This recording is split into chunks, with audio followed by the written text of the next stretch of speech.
All right, today we are diving deep into a threat that's not just growing, it's exploding: global financial fraud. And look, this isn't about a few lone wolf hackers. We're talking about a sophisticated, multi-billion-dollar global industry. We're going to break down a brand new assessment from Interpol to show you the playbook these criminals are using, the really dark forces that are driving their operations, and, importantly, how the world is starting to fight back. This one quote from Interpol really tells you everything you need to know. They're not talking about petty scams here. They are framing this as a huge, rapidly expanding security crisis that frankly affects every single one of us. It's like a shadow epidemic, and it's getting worse by the day. So, just how big of a problem are we talking about? To really get our heads around the scale of this, we've got to look beyond the individual stories you might hear and see the systemic damage this is causing. And this is the key. It's not just about the money that gets stolen. Fraud is a predatory crime. Its real goal is to shatter our trust in the systems we depend on every day. Banking, e-commerce, all of it. And when that trust starts to crumble, the entire economic foundation gets shaky. Wow. If you ever wanted to know what keeps international law enforcement up at night, this number is it. A staggering 85% of Interpol's most urgent alerts for fugitives, we're talking their red notices, are now for fraud-related crimes.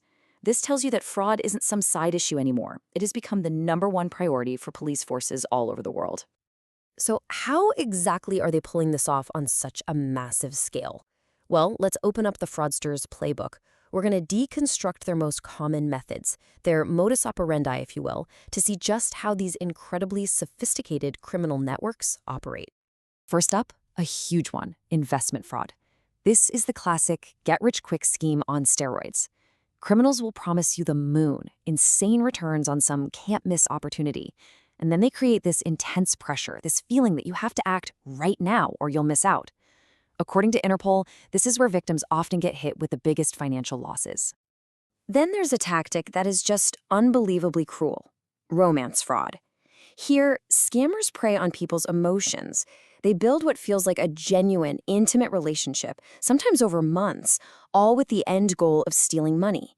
It's just this devastating 1-2 punch of financial ruin and emotional betrayal. And it's not just individuals they're targeting. You've got things like business email compromise, or BEC, which goes after entire companies.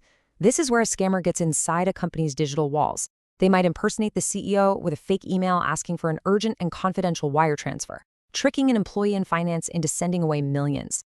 It turns a tool we all use every single day, email, into a weapon. Okay, so those are some of the core tactics. But here's where it gets really scary. What happens when these criminals stop using them one by one and start blending them together? And this is a perfect and pretty terrifying example of that new hybrid approach. It's a scheme that's sometimes called pig butchering. It actually merges the emotional manipulation of romance fraud with the mechanics of investment fraud. First, they find a target and spend time building trust. Then they raise the stakes, convincing them to put money into some crypto scheme.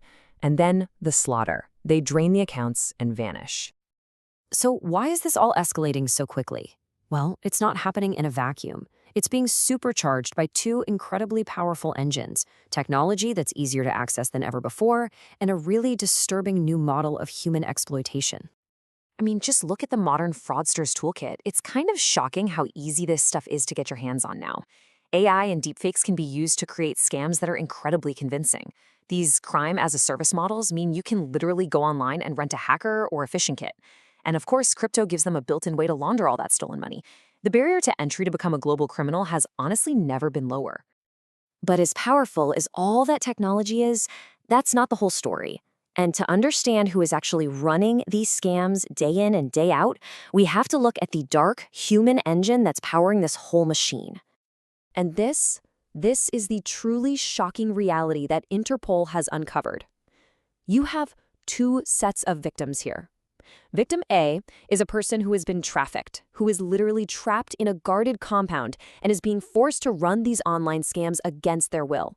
And they are the ones defrauding victim B, the person on the other end of the chat who's losing their life savings. It's this vicious, horrifying cycle where absolutely everyone loses, except for the criminal masterminds at the top. And don't for a second think this is isolated to just one part of the world. While it got a lot of attention in Southeast Asia, this brutal business model is spreading like wildfire. Interpol is now seeing these trafficking-fueled scam centers popping up all over Latin America, Africa, and Eastern Europe. It's become a global franchise for organized crime. Okay, so when you're facing a threat this complex and this global, the response has to be just as coordinated. So let's shift gears and look at how Interpol and law enforcement agencies all over the world are actually fighting back. A perfect example of this is something called Operation Hachi 4. I mean, think about it. These fraud networks are spread all over the planet, so a local police response just won't cut it. This required a massive, coordinated strike involving 34 different countries, all sharing intelligence and acting at the same time to dismantle these criminal groups. And did it get results? Oh yeah. The operation led to nearly 3,500 arrests. That's thousands of operators taken away from their keyboards, which disrupts countless scams and sends a very clear message that there are real consequences. And just as important, the authorities seized or froze $300 million in assets. This is so critical because it hits these criminal organizations exactly where it hurts them the most, their bottom line. It cripples their ability to operate, and it takes away their entire motivation, which is, of course, profit. Now, beyond these huge operations, Interpol has also developed some really innovative tools. One of the coolest is iGrip. The best way to think about it is like a global emergency brake for stolen money. It allows different countries to work together instantly to intercept a fraudulent transaction before the money disappears forever. And it really works. In one case, a victim was tricked into sending 3.2 million euros. Through iGrip, Interpol coordinated with all the countries involved, and they were able to track down, freeze, and recover the entire amount in just one day. For that victim, that is absolutely life-changing. So as we start to pull all this together, it is crystal clear that this is a dynamic, ongoing battle. The threat is constantly changing, and that means law enforcement has to adapt just as fast to keep up. This table gives us a really fantastic snapshot of the global landscape right now. You can see how the criminals shift their focus depending on the region. In Africa, for example, advance payment fraud is a huge issue. That's where you're tricked into paying a small fee for a promised bigger reward that never comes. But then you look over at Europe, and it's these super sophisticated investment and telecom scams that are causing the most damage. It just goes to show you, while the threat is global, the tactics are definitely local. And really, that brings us to the final and most critical question. The tools these fraudsters are using, from AI to deepfakes, they're only going to get better and more sophisticated. The criminals are absolutely going to keep adapting. So the challenge for all of us, from law enforcement right down to every individual, is to figure out how we stay one step ahead.